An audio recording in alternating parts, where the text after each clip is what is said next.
I'm gonna start it now then. So we are live. I hope YouTube's also working. And at this point, it's 3:05. What? Yeah. Well, welcome everyone. I'm Guilherme Magash. I'm here with Dominic Pion, and we have also Crescente Pen, Bruno De Conte, Yuma, and João, and the audience here for starting the evaluation of the Master Thesis of João Braga. Okay. Yes. Well, basically what we're going to do is first he's going to present like for 15 minutes and then Dominique will discuss it. I'm not sure if Professor Dominique Mundi will arrive because it's the second examiner, but maybe we have problems with the electricity in South Africa, but we'll check. Anyway, and then the four supervisors will have 4 minutes each.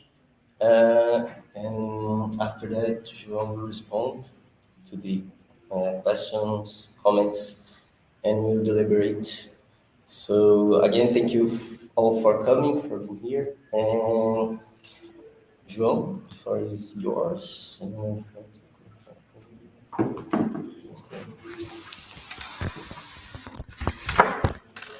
Well, thank you very much for the introduction, Guilherme, and thank you as well, the audience, the jury, both on site and online, for your time, in the case of the supervisors as well, the patience in the last, let's say, year of supervision. And I am very grateful to be defending my master thesis today. It's the last day of EPOG, let's say, and I'm also very keen to discuss with you some considerations on development within development banks. So without further ado, I am going to start the presentation and share the screen also.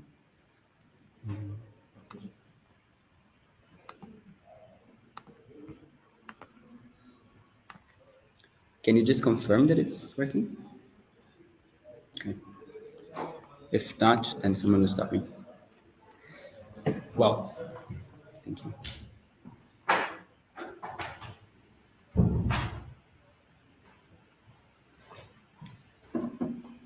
Well, I think that the best way to start this presentation is, of course, this is a tense moment for me, but a good one as well is to take a deep breath and think about the words that have brought me here.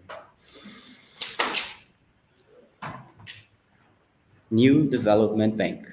If you had any chance to chat with me in the last 1 year, you probably heard these 3 words together. And of course, this represents my research and this represents my study object, but I would like to focus on these words separately. And maybe starting from the last one. We all know what a bank is. It is part of our daily lives. After having finished a master's in economics, we might have a slight idea of what development means. But in this presentation, I'm going to focus on the idea and the concept of a new bank. What actually is a new? In the sense, it's something that did not exist before, but also a new set of principles, a new set of ideas that materialize in a different institution. The new development bank is therefore a new idea to conceptualize development banking in the multilateral arena. And if you bear with me for the next 15 minutes, you will get to also discuss what exactly is the new in the new development bank? What does it make it different from the other banks? And as well, why does it matter for the debate and the understanding of development itself in the 21st century? What I mean by addressing the new in the new development bank is, in other words, to position this bank as a mission-oriented institution to actually get to finance the challenges that we have today. And I will focus on the BRICS ecological transitions, but this could be applied to also other sets of challenges. Without further ado, I will also skip to getting to the presentation, and I'm very excited if you have comments and also critiques so that we can discuss in the coming minutes. Introducing this topic. The NDB is a multilateral development bank. It was created by the BRICS countries, which mean Brazil, Russia, India, China, and South Africa in 2014. It only started actually to operate in 2016. And it actually is an institution which was exclusive to the BRICS countries up until 2020. Even though membership is open to all UN members, these 5 countries have been together as lone members of this bank for 5 years. And then they started opening up last year. They admitted Bangladesh, Egypt, United Arab Emirates, and Uruguay. Its mission is to mobilize resources for infrastructure and sustainable development projects in member countries. But this should be noticed that the bank is not an alternative it's not conceived as a revolutionary alternative to the multilateral development bank system. It is actually complementary to it. So it's not meaning to reverse the order of the system, but to focus on these 5 countries and focus on the needs for these countries in terms of sustainable infrastructure investment. For its governance, in its board of governance, there is equal representation between every founding member. So those 5 BRICS countries, and the president of the bank is one president per country in each 5 years. So right now, after the Indian presidents, it's a Brazilian president. And also 1 vice president for each founder in all these 5-year terms.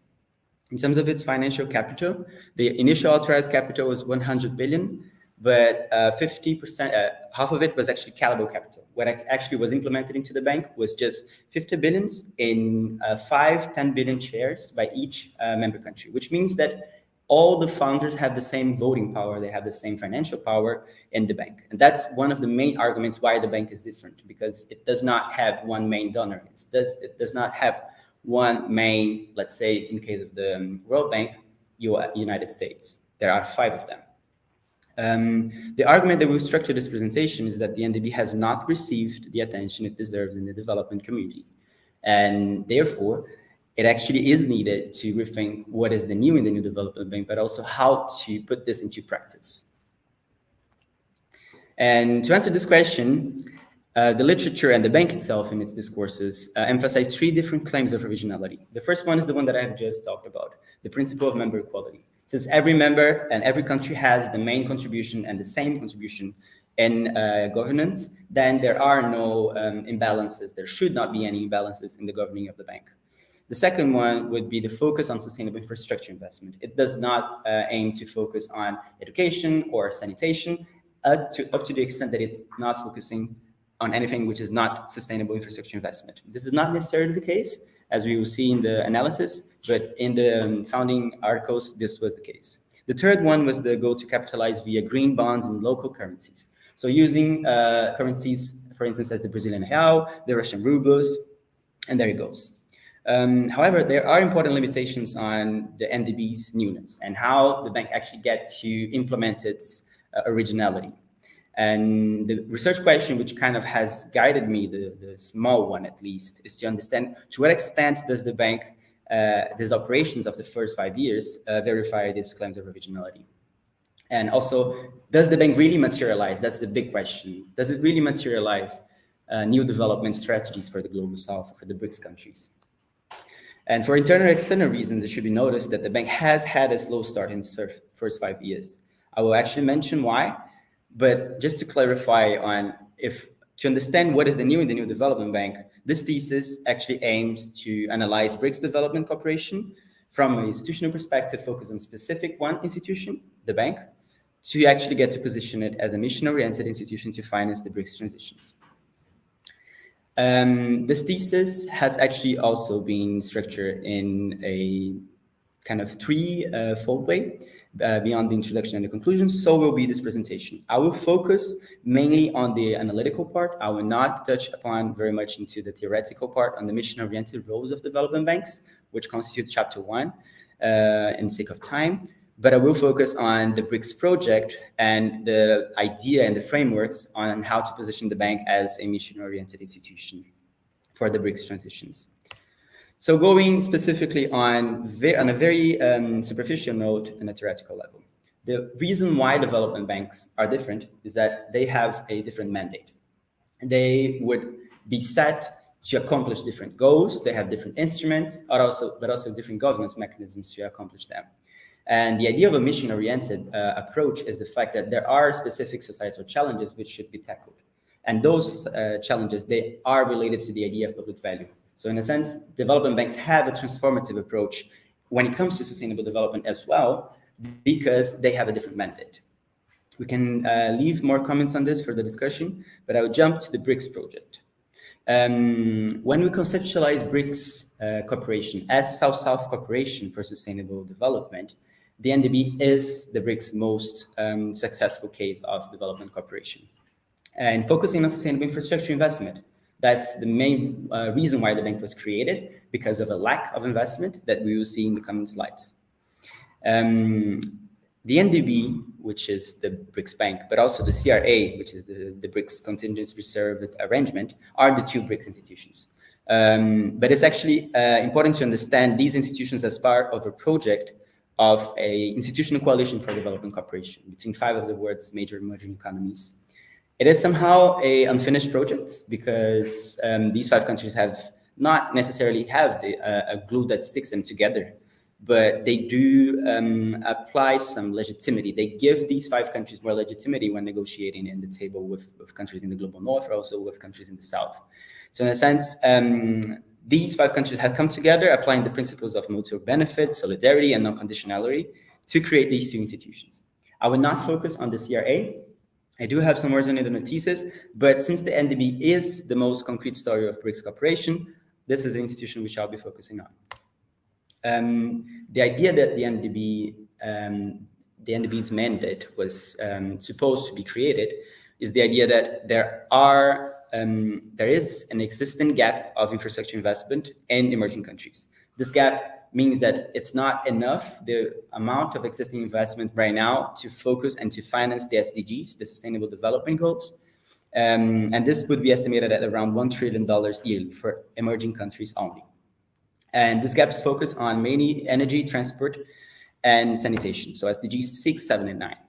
In a sense, the NDB's focus on sustainable infrastructure investment is a step forward to advancing on SDG 9. So to build resilient infrastructure, to promote sustainable industrialization and foster innovation. But the bank still needs to analyze and to evaluate its sustainability, its engagement with development in general, in its corporate strategy, but also in its operations and in its discourse.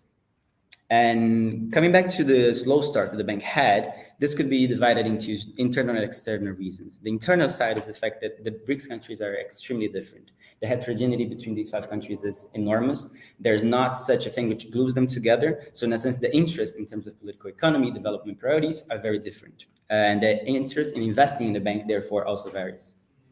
In the external side, we can actually point to geopolitical issues between China and India, which are the 2 main components of this bloc right now, but also to the geopolitical scenario and crisis on multiple sides, both political, economic in Brazil, in South Africa, but also geopolitically and militarily in Russia. So in a sense, it is a difficult scenario for the bank to be operating. And to address the new development bank, to evaluate the limits of it, I will focus on the 3 focus of claims of originality, which is member equality, focus on sustainable infrastructure, and green bonds, to actually contribute an assessment of what is the new in the bank. I created a data set from web scraping from the bank's operations, and the data goes from 2016 to 2021. I also used annual reports as a methodology to provide a longer time frame of analysis, and the figures which will come right now, they basically represent an overview of the number of projects, but also they analyze the principles of originality that the bank has, or at least is supposed to have. If we take the number of approvals and the disbursements, we can see that the bank has been scaling up its finance for development. In total, it's 85 projects which have been approved. They have actually scaled up from 2018 to 2019. Some cancellations have been registered, but this is normal in development banks in a sense. The issue which I would like to highlight in the graph on the right is the discrepancy between approvals and disbursements. So the bank mainly started to disburse from 2018, which means 2 years after it started to approve operations. And the disbursements actually just started to increase right in 2020, after the COVID crisis, when the bank approved COVID special loans. That's not normal in development banks. And if you compare this to the Asian Infrastructure Investment Bank, for instance, the bank scores quite low at some point. So these are some of the internal challenges that the bank has actually faced in its operations. Just to claim and to validate those claims of originality, if we take the focus on the projects, they are focusing on transportation and infrastructure, but emergency assistance has been a main important part of the operations. And this was not pre-described by the focus on infrastructure investment. So in a sense, this claim is not necessarily validated. This is not a problem, but it's not validated. If you take the portfolio by country, there is a slight concentration in India and China, which are the biggest economies in the bloc. But also, if you take Russia, 16%, that's kind of below the expected 20%. Most of the operations are also validated, and they focus on sovereign operations and in US dollars. So in a sense, the green bonds in local currencies, they're not necessarily being used for financing in this bank. So I would actually validate the first claim, which is the principle of equality, but not necessarily the 2 seconds. Just on a very short note, I would not have time to go into the case studies, but if we have seen that the bank has been struggling with how to articulate its mission, how to implement it, then what to do next? How can the bank actually get to be taken seriously as a serious bank and a serious actor in the development community? I argue in this third chapter that this happens via a mission-oriented approach to development finance by focusing specifically on the needs of the transitions in these 5 countries. So the bank is not meant to dictate and to tell governments in these countries what they should invest on, but it actually should be learning from both the government and also civil society organizations on what are the needs for the ecological transition. Of course, for this, there requires an unimaginable effort of transparency, an imaginable effort of getting to position itself as an open institution. But in a sense, the bank has been doing this already with the operations. I will not focus on the country challenges, but these are very different, both in terms of energy consumption mix, but also in the transition agendas. The case studies right now, I have selected 5 of them. I conducted semi-structured interviews with the bank officials. And as a final message, the bank has been contributing to development in the BRICS. However, there should also be a consideration in terms of public value. And in this graph here, in this image here, I take Mariana Mazzucato's work on mission-oriented innovation and accomplishing grand challenges to focus and understand that the BRICS Bank should focus on partnerships, but not any kind of partnerships. For the SDGs, what really matters for the BRICS is actually the idea that public values should be central. And I say that there could be possibly 3 missions. This could be narrowed down to just 1. For instance, to open up the bank's governance to local organizations, to increase public value partnerships, and to help the BRICS accomplish their national determined contributions of the Paris Agreement. The sectors which would be implicated into this would be sustainable finance, climate action, ranging from transportation, manufacture, but in a sense, it's a collaborative effort. And the projects which have been already implemented, they already do it. So in a sense, the bank is in the right direction, but there's missing an element of public value. The bank is not necessarily partnering up with the right institutions in civil society and also in the development finance community. And in a sense, this mission-oriented approach focuses on how to get the public value aspect out of the bank's operations. Just on a very short note, because I know that I'm already a bit over time, is the idea that the new development bank is indeed new. If we focus on maybe the first sentence that I said, that we would understand what is the new in the new development bank, is that, yeah, it has different claims of originality. It is a successful case of cooperation, but it also has been dealing with internal and external imbalances that will and are already hindering its newness. This is because the bank reflects the BRICS' own heterogeneity and their own political economy challenges. But it doesn't mean that the genuine opportunities ahead are kind of dead. At some point, the bank is a very important institution to support the BRICS transitions. And to implement these opportunities, what I argue in these conclusions and throughout this whole paper is the idea that a corporate strategy shift towards public values-centered partnerships is needed so that the bank can actually get to make a difference and to position itself as a valuable and a reliable actor in the development community. With this, I argue that positioning the NDB as a key co-financier of the just ecological transitions in the BRICS is an important issue for the bank to at least pay attention in the next coming years. With these are my references, and after having spoke a lot, I really would just like to thank you very much for the patience and also for bearing up. And at some point, we can have a discussion of why does this actually get to matter for development in the 21st century. Thank you very much. Thank you João, for your presentation. And so the next one is Professor João. Thank you. Thank you for inviting me to this panel of discussion. How your dissertation, your thesis is a very good piece, I think. And it's on a very important issue. So I think you have it shows a good topic for your dissertation.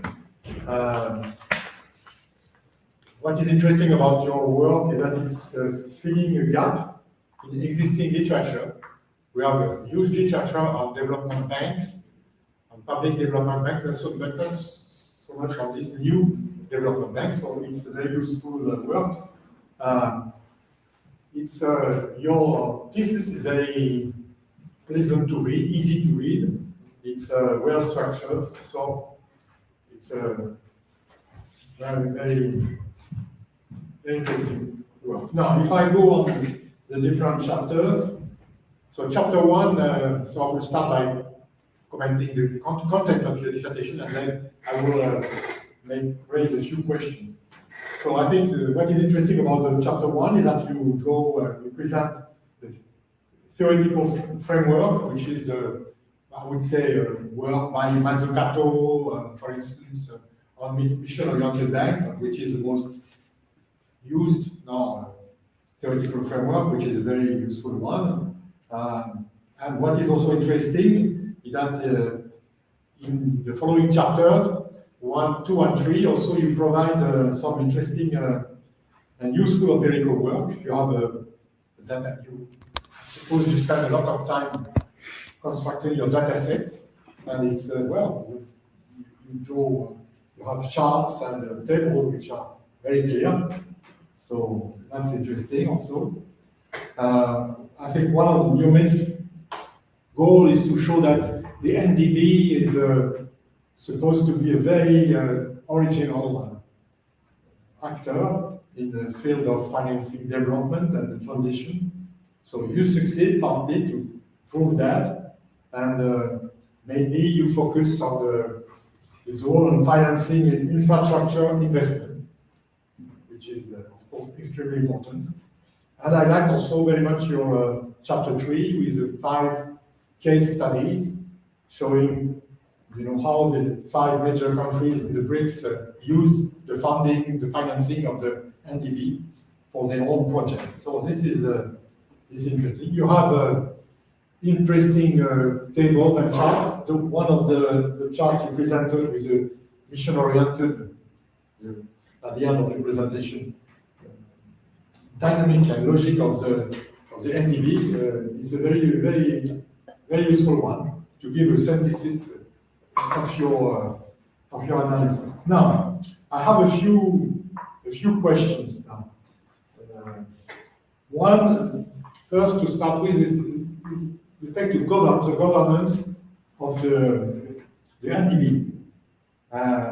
Well, you show or you write that it's a very original governance compared to other public banks, as it is based on cooperation, mutual benefits, with total equality between the members. Okay, now, maybe what is lacking in your analysis is how does the decision process with respect to investment is working. First, ex ante decision process, and then ex post. Maybe it's too early for that, but in terms of evaluation of the project, once they get started. So I don't see very well how it works. Could you give us a few hints on how it works? Now, two other questions. Of course, each member is equal, but as everyone knows, that you have 2 major countries in terms of the weight, India and most of all China. doesn't this create some kind of asymmetry in the way decisions are taken? And it seems to me also that China as a political project, not only with respect to its partners, but also with other countries, like it's using the NDB as a political tool, in its the world today. So does this create a problem in the working of the NDB? Another question about transparency. I don't see very well how the transparency works in terms of the decision criteria, in terms of the discussions maybe which have taken place before deciding on the project. So could you comment on that? Now, on chapter 2, I have been very much interested in your developments. One of them has to do with the funding of the NDB.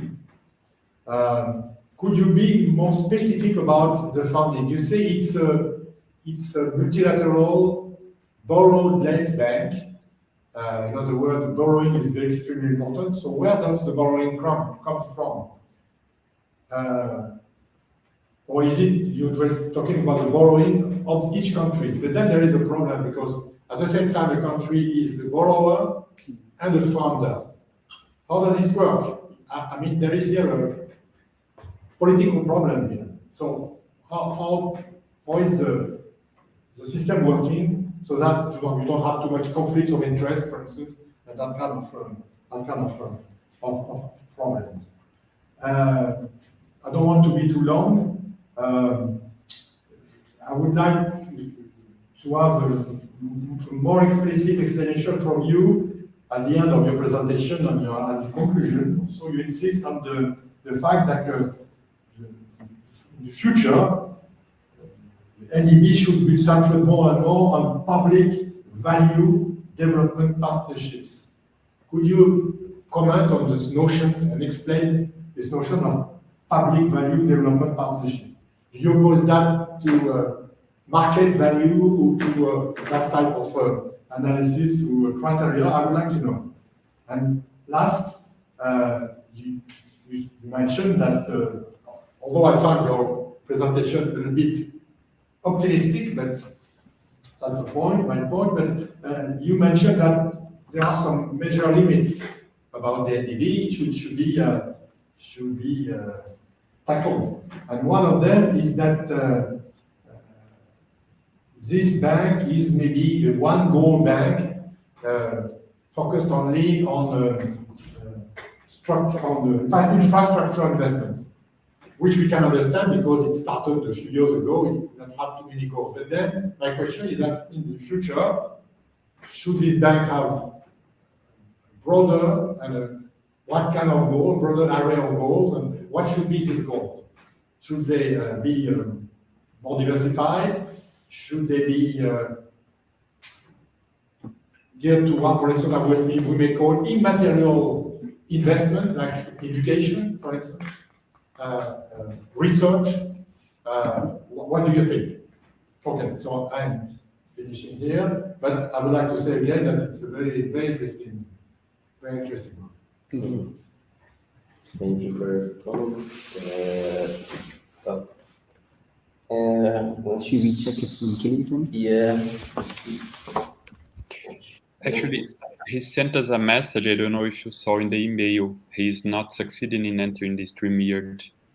One possible solution would be if I call him through WhatsApp, but then I would ask Uma because Lumkili's participation is required by WITS. I don't know if it's really mandatory or not. WITS process in itself does not require attending the presentation. So he could also give a mark based on his reading. But nevertheless, let me try to call his WhatsApp and possibly he can connect via sort of my link. But let me just try it. We can get the supervisor's comments right now, and while Professor Colin gets to call Lumkili, and then we come back. If not, then I just reply to the comments. How about that? Sure, that sounds like a plan.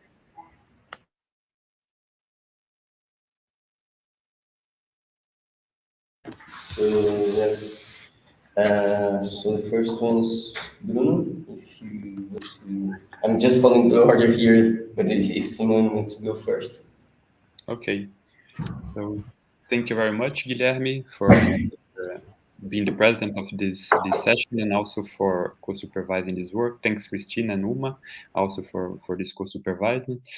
And thanks a lot, Professor Dominique Plion. It's always a pleasure to meet you, unfortunately online, but it's really a pleasure to listen to your comments. It was really a pleasure. And very quickly, because I have only 4 minutes, I'd like first of all to congratulate João Pedro. All over this year, he has shown that he's a very serious and student, really interested in the object he was aiming to discuss. And in my opinion, I agree with Professor Dominique Plion that the work is quite good. Going to the chapters, the first chapter, even if it's not the core of your work, and in the presentation we didn't mention, I mean, you didn't discuss it, but in my opinion, it's a very good chapter because you succeeded in summarizing very interesting and important discussions related to development in only a few pages, which is not easy to do, and also to establish connections between diverse theoretical frameworks, for instance, the currency hierarchy with the ecological hierarchies and so on. So I really liked the first chapter. The second one is rather, let's say, an ordinary chapter, which is important for your discussions. And then the third chapter, which is the most important one, I agree with Professor Plion. It's really interesting. In my opinion, and this is maybe the first critical comment, you could have used much more the information you obtained through the interviews you have made. Because at the end, for the case studies, you bring some information about the countries, but at the end, I could argue that if one goes to the NDB's website, some of those informations related to the projects themselves are there. So in my opinion, if you have explored more the interviews, it would have given, let's say, another flavor for the chapters. So this would be maybe one of the most critical comments, because it's not easy to make interviews, and you made 10 and they do not appear in your work the way it could have appeared, in my opinion. Anyway, all in all, it's a very good dissertation, a lot of work, very wide and diversified literature, so congratulations for that as well. Very nice to have policy recommendations at the end. I really liked it. And then I finished with 2 or 3 things that, if you have time, you have only a very short minutes to comment, but still. First one, this is for your work, but also for your academic life, let's say, for your future. We have discussed it a lot, and in your work, you still hesitate in your analysis of the possibilities or not of BRICS countries to overcome underdevelopment. This is my opinion. So even with the nomenclature, the concepts you use, so peripheral countries or emerging countries, you say in page, I don't have the page, but you say in any part of your dissertation that due to large internal consumer markets, these economies have partially emerged from their former peripheral status. Then here I agree with Dominique, you are too optimistic. So I feel that you still don't have it clear in your mind if these countries are peripheral or emerging. This is my point. Second point, analyzing case studies is very interesting, but it may be misleading when we analyze only the case studies which serve to our purpose. So it would have been interesting, and then if you have information on that, to analyze also bad, let's say, case studies. So after all, the NDB finances wind power plant, okay, but it finances airports as well, or roads as well. So if you want to comment also on these bad cases, it would be nice. And then the interviews, and I close here because I finished my 4 minutes. Thank you very much. Congratulations.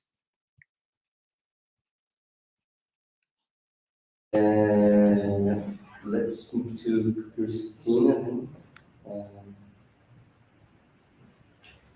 Yeah, thanks also from my side to invite me to this event. And yeah, hello to everybody who is present here, and congratulations to your presentation and also the final submission of your master thesis. I also agree with all commentators that expressed their high-ranking evaluations of this master thesis. I also enjoyed reading it, and I think it's really a very good piece of work. Let me just also follow up a bit what others have been saying before. I would like to say, I had the impression when reading the Hill master thesis, there is a certain tension. I mean, first of all, in the literature review passages, you're very pessimistic, if I use those words again, optimistic versus pessimistic, because your main argument is also that there are a lot of constraints because of, for example, financialization of the development and all those arguments, and also there are other critical arguments you make. Then after you go through the different case studies, you seem to be far more optimistic. So there is a certain tension of that. But of course, I also appreciate that, it's better to make those steps than otherwise nothing would have been invested in these small projects that you describe here. My question that I would like to ask you and to hear something more about you is also these recommendations in the end, because as far as I understood your recommendations, you seem to say, local actors in those countries have to be embedded to a higher extent. But, for example, if you take into consideration the very different political situations of those countries under examination, I mean, it could also be a very difficult endeavor to find and to select local actors that could be integrated in those decisions, because look at China, and what sort of local actors should be incorporated here, and in saying that that would also support the ecological challenges of those or the ecological goals of those projects. My second question also is referring a bit to your methodological approach, because I was also seeing, you used those interviews, but how have these been incorporated into your overall work in the end? So that is not really described and reflected very well in the master thesis. And how exactly have you made use of those expert interviews? But generally, I also think that this is a very good piece of work, and congratulations to that. Thank you. Thank you, Christina. Let's move to Yuma. Maybe I think Uma has Lumkile on the phone as well. Yes, so Lumkile is listening in. Lumkile, can you hear us all?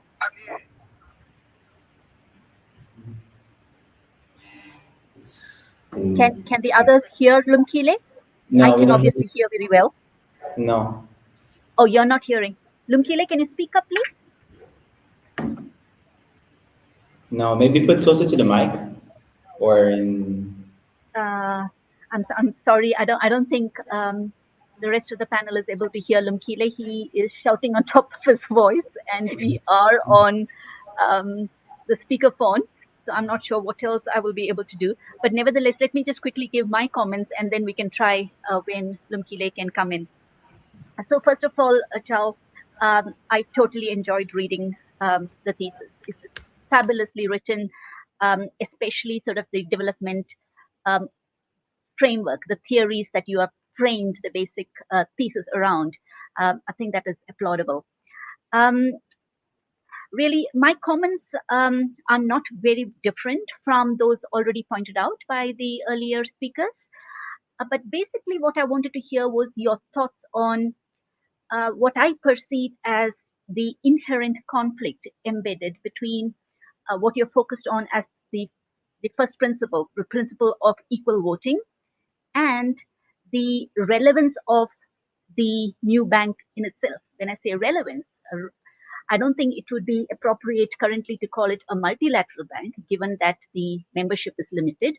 It is at best a plurilateral bank. But for it to transition into something more relevant, into a multilateral bank, it would need to expand its membership base. And the moment you expand your membership base, how relevant can that principle of equal voting continue to be? Because right now we see that the 5 BRICS founding members account for a lot more voting rights compared to the other 4 additional members. So isn't there sort of an inherent tension between, or a conflict between the founding principle and building on this bank to improve or increase its relevance in the future? So I just want to hear your thoughts on those lines. The other is really regarding some of the figures that you have presented. I see that the disbursements, or is it the approvals? I think both of these peaked around 2020. And then we see that there is a drop in 2021. Is there a reason behind this? Can it be linked to sort of COVID situation, the recession following COVID? And if so, it basically shows the pro-cyclical tendency of the bank. And therein it shows a limitation there. If the disbursement or the ability to disperse is limited by the business cycle that we are in, then how effective can the bank be in terms of assisting countries in getting out of difficult situations? The third point really is once again relating to geopolitics that you have flagged already. I see you mentioned the Ukraine conflict, but within the context, and especially since Russia is the major instigator or player in that context, how do you see the relevance of the bank going forward? Do you see, you began your presentation by saying that the NDB cannot be seen as a substitute to the international architecture, financial architecture, but in the current situation brought about by, or the instability and uncertainty in the financial architecture brought about by the conflict, do you see an increased relevance of the bank going forward in creating possibly a restructured global order?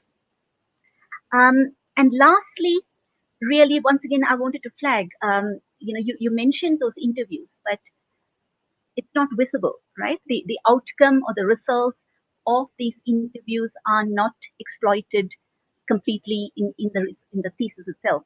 So that can be because of multiple reasons. Either you did not get the inputs that you hoped for through the interviews, there wasn't sufficient meat that you could present. If that is so, possibly that needs to be mentioned as well, because that can point to issues of lack of transparency, cooperation, and as such, how it can be interpreted really depends on how you experience those interviews. But yeah, I want to end by once again congratulating you for a well-written research report and a fabulous presentation. I totally enjoyed it. Once again, let me just try Lumkile one last time to see if he will be able to come in here. Lumkile, can you go ahead and speak? Hi, Prof. Yeah, we can hear it. Yes, they are able to hear. Yes. And again, congratulations, João. I thoroughly enjoyed your work. Me and you had engaged previously around the MTP. And I enjoyed your approach, the mission-oriented approach from Pena Mazzucato and IPT, which really located your theoretical approach to your analysis of the MTP. My issues have been touched upon really relating to what Professor was raising in terms of the political differences that exist among all the partners. But also, given the fact that many scholars from China people like Yuan Ang in a book called The Gilded Age, China's Gilded Age, where she argues that, more than a mission-oriented regime such as China is more to do with also how what she calls basically corruption, which is not harmful, as many people have argued, that the Chinese variety of corruption is developmental. And in doing so, Ang analyzes why that corruption in China is so developmental. So the point really I'm raising is the tension between what may seem to be a mission-oriented state and the developmental state, in the sense that the NTP has taken some of those features by playing a very critical role and investing immensely in the NTP, the Chinese government, so to say. That in that process, it could arguably be seen as trying to influence the long-term agenda of how a new political order could emerge, influenced by these countries, despite the fact that they are all diverse in terms of how they are rooted and their democratic approaches. The last comment I want to make relates also to your selection of the project. I know the point has been made that the New Development Bank goes beyond just ecology or environmental or climate change oriented project. It does other forms of infrastructure, be it dams, be it rail, and other areas. That therefore you could be seen as you basically selected those to fit within your approach.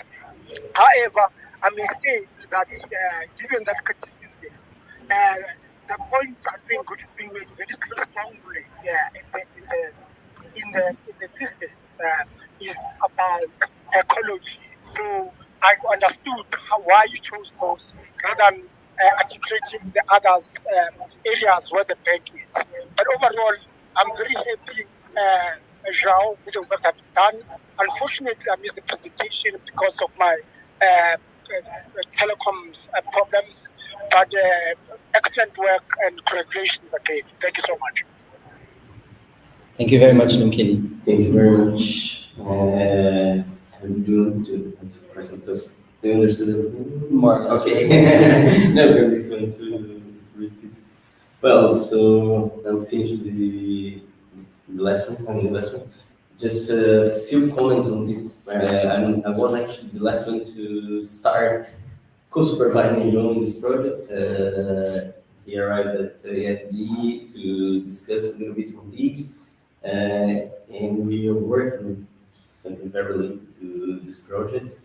And he came at FD with a lot of ideas, and I said, okay, calm down. Like, are you sure that you're going to do all these things? And he started explaining, and the best over time, like I realized that he was actually going to do everything. And in the very end, he was like, I'm not sure if I'm convinced that we should have this last chapter. Maybe I can drop from this and just like forget it. And it's very interesting that, yeah, it definitely one of the best chapters. If not, I'm not saying the other one are not good, but this last one is like very interesting and it was very nice. It was well structured. So congratulations for your work. I will have a lot of questions to to answer, but I will complement a little bit the questions on something that I feel that's a little bit problematic in this discussion with the new development act, which sometimes you put as a South-South cooperation, something related to peripheral countries. But if you're thinking about Russia, it was never South. It's like during one century, it was like one of the most important powers. Afterwards, we had China, which is quite not that South, let's say, because most of the technologies nowadays for the transition come from China. And now we have India as well as a country. China and India are very large economies with like a very important potential, like geopolitical. These three countries, they have components. Like, it's difficult to say that they're a proper South. It's a proper South-South cooperation. And this put a question mark in my ideas. What was something that many of us put as a question: to what extent we can continue with this same structure in the bank?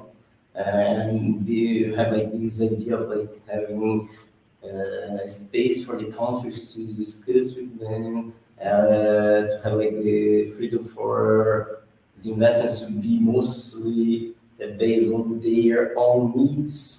The ideas of development that they have is different from one country to another, but then you have so large economies, so strong economies, geopolitical forces. Like one of the countries is a proper project for like, I don't say the dominate the world, but at least like having strong participation in the most leading some of the geopolitical, economic, technological discussions, financial issues. I would like do the same question. Like, what do you think it's going to be? It's more like it's not so much a question of like. You as a master student, but you as someone that has a very good thesis, very good dissertation, and probably be able to ask, respond to this question, because it's something that, what's the future of this bank? Because it doesn't seem to be like a South-South operation, doesn't seem to be something that it sells as it is. So, yeah. So let's go to your questions, your response. Feel free. Well, thank you. Have your time. Thank you very much, Dominique, Bruno, Cristina, Uma, Lumkili, and Guilherme for the questions. It's impossible to answer to all of them in 5 minutes, but I do feel that I can kind of summarize the constraints and the limitations, both of my research and of the bank itself. We don't need to be constrained 5 minutes. Okay. But I do feel that the limitations of the bank and of my research are very connected. The issue with the New Development Bank is transparency. It's not a bank which has set itself to be open to the developing community. Therefore, to research in the bank is extremely difficult. Databases are not available. Information on the operations, on evaluations, and on the decision process within the bank is impossible to obtain. Unless a lot of work in terms of trust is built within the staff members of the bank, and a lot of process which is dedicating, time-consuming as well. So in a sense, this is why I opted for the methodological choice of semi-structured interviews. Basically, this was developed in this principle of snowballing. I sent an email, 3 emails to the bank, no one replied. I sent an email to a contact of a contact, and then actually I got information. So in a sense, the interviews were very important for me to understand how I would see the bank. But I couldn't really structure it within the case studies, because the case studies that I got to have access to, they were extremely shallow. The information on the website, the information that I got, even in the interviews, the quality information was very, very shallow.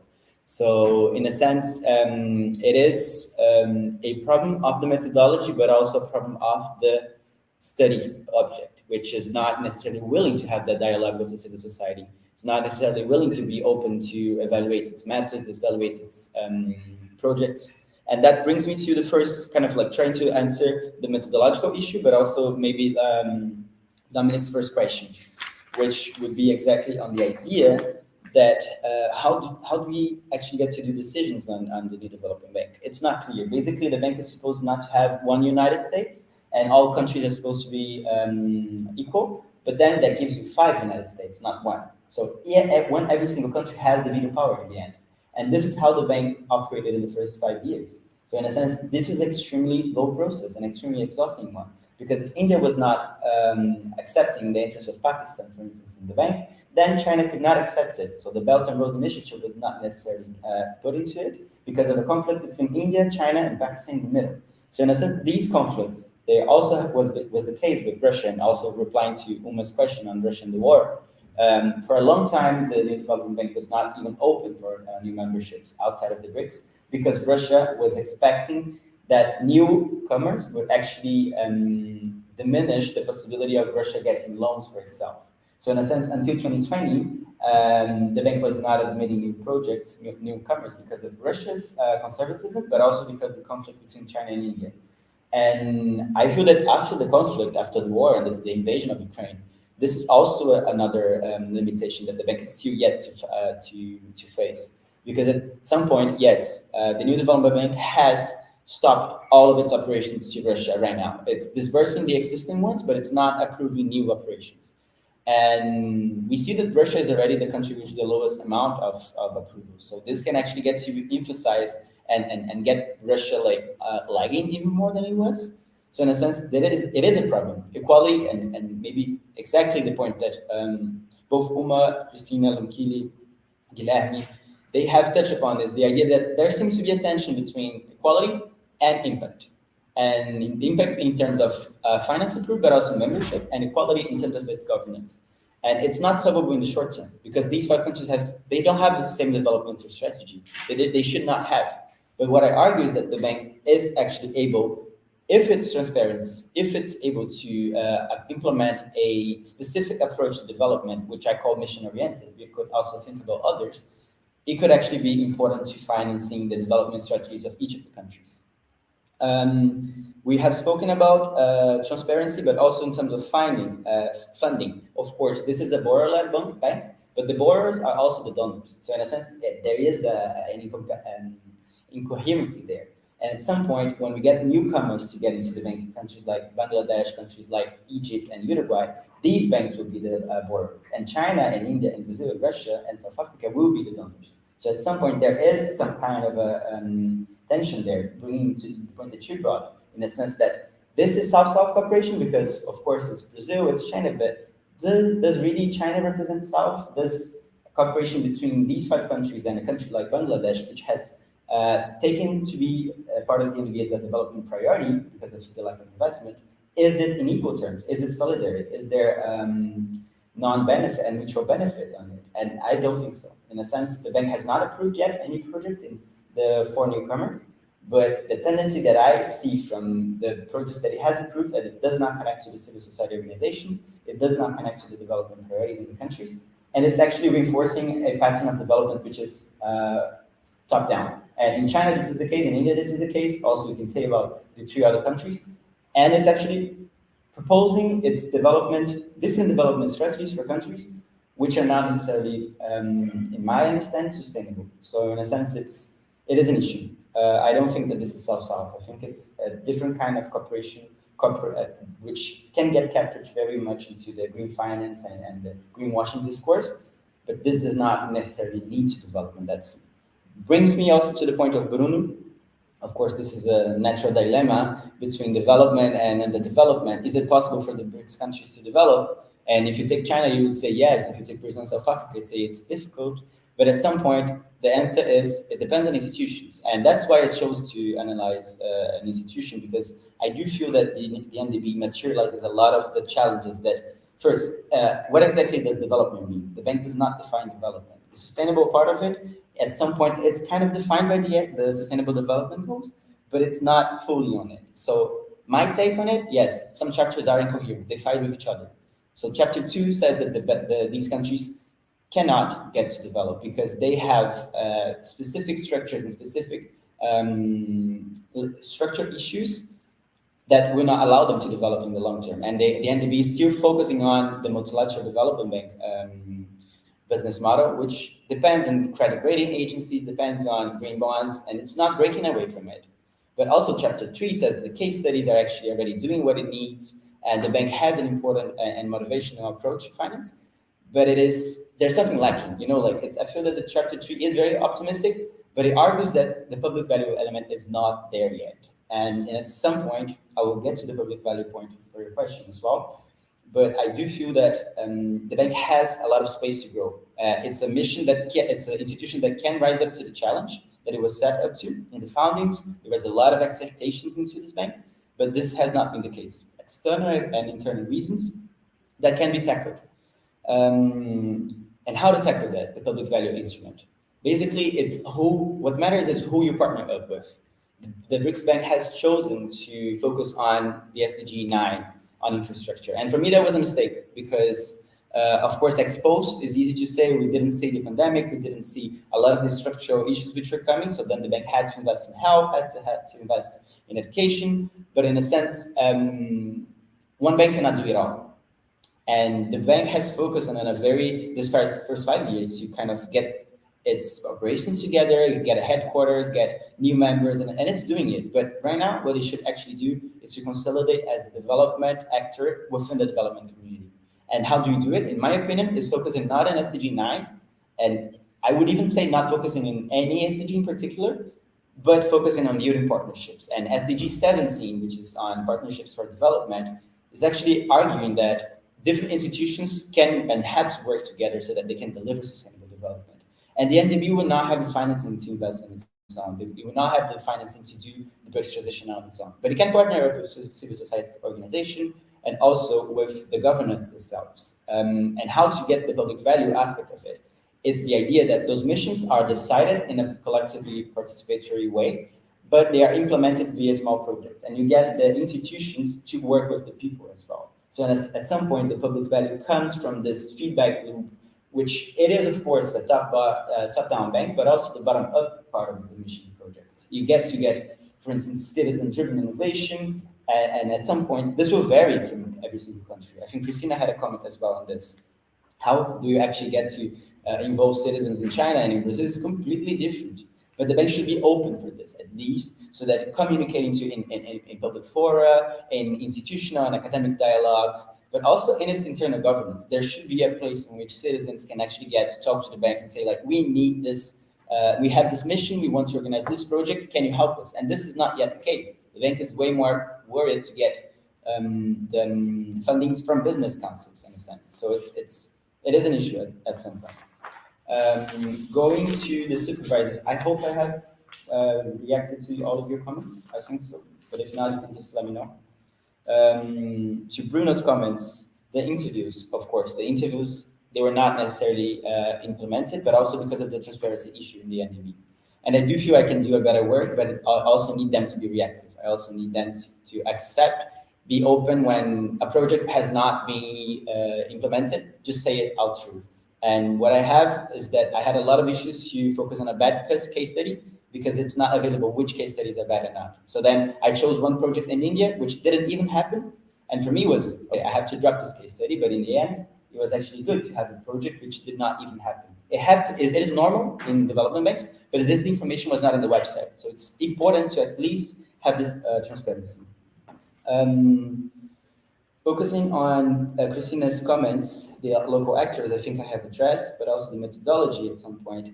I think it's also a matter of me learning how do we get to incorporate non-quantitative approaches. And for me, this was an issue because one chapter was quantitative and empirical, and the other one was qualitative and interviews. And I do feel they are fighting, but there is this tension in the bank between membership, quality, and impact. So I do feel that it's an inherent conflict, as Professor Colin Perrin says. So her comments as well, I agree completely, and I do feel that there is an inherent conflict between equality and impact. But at some point, there are opportunities to address this, and the COVID crisis was one of them. Basically, the idea that after COVID, the bank was one of the first ones to approve health packages and mechanisms in China, and then it expanded to all of the countries, first in health emergency, and then in economic emergency, economic recovery. And then the disbursements went up because those projects were actually being disbursed fully on one only phase. But at some point, it is a crisis, and crises are there to change things. And the bank has not properly taken the crisis to scale up its finance once more, because it's still emphasizing in this very narrow focus on sustainable infrastructure investment. For me, that's a mistake. It's not that it's not important, but the bank should focus on building, linking up with the development community, not this.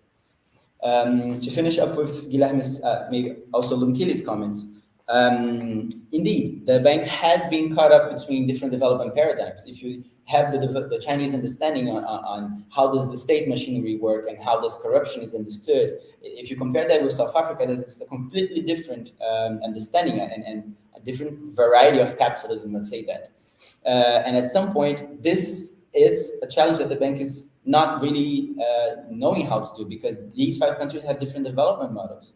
So it is a fight, it is a struggle, and some countries are more powerful than others. And we see the case with China and India, of course, and we see South Africa and Brazil, and maybe Russia stalling from another side. But it's not the case that this bank, that this situation should be this. Because if you take the principle of equality, all countries have the same voting rights and the same structure. This does not apply to the BRICS Plus, which is a whole other discussion. Other countries should be joining the bloc. We have the meeting of the BRICS in the end of this month.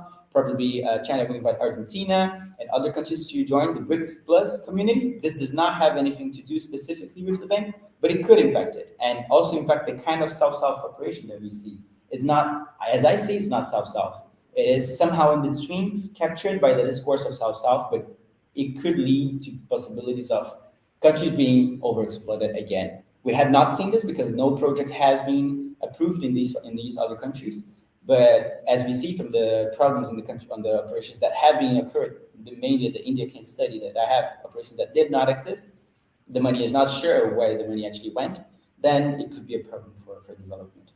And just to finish up, it's in a sense, yeah, this thesis closes up a lot of questions. If development is possible, the answer is it depends on the institutional context. It also depends on which sectors are involved, which actors are involved. And for me, the NDB is an important one, but it should not act alone. Therefore, I do believe that it is impossible and it's necessary to have this structural shift. I don't see it coming. I don't see the bank changing from within. It has adopted a different strategy, but for me, it's more the discourse, the mentality that has to change. And that is a question of development. What do you see by development? Thank you. Thank you, João, for your comments. I don't know if It's fine. fine. Yeah. Okay. Then to the comments. So then we can move to the deliberation. So I have to make sure that there is. Okay, thank you very much. I'm gonna finish up the streaming presentation on YouTube. So, yeah, basically, obrigado, gente. A gente vai fechar aqui agora e vai colocar o YouTube vai parar também para que eles possam deliberar. Thank you. Arrêtez la diffusion.